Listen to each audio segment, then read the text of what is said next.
At bago po tayo magtapos, nakatakdang bumisita sa Pilipinas si South Korean President Lee Jae-myung ngayong March 3 hanggang 4 bilang tugon sa imbitasyon ni Pangulong Ferdinand R. Marcos Jr.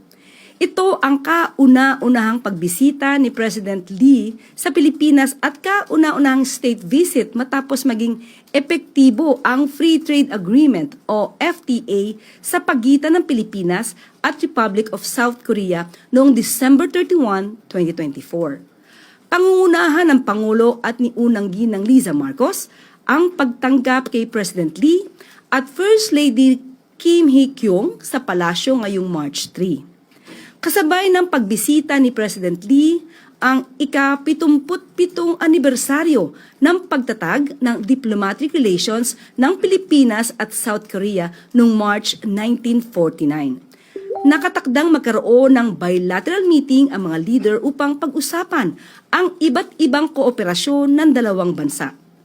Kabilang dito ang kooperasyon sa defense, maritime economic and development fields, at people-to-people ties. Inaasahan ding magkakaroon ng palitan ng pananaw ang dalawang leader hinggil sa usapin sa rehiyon at iba't ibang international issues bilang tugon sa masiglang ugnayan ng dalawang bansa.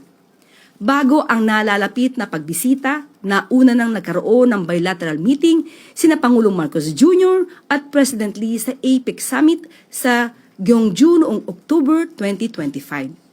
Sa isang telephone call noong August 14, 2025, muli ring ipinaabot ng dalawang leader ang kanilang commitment para sa strategic partnership ng Pilipinas at Republic of South Korea.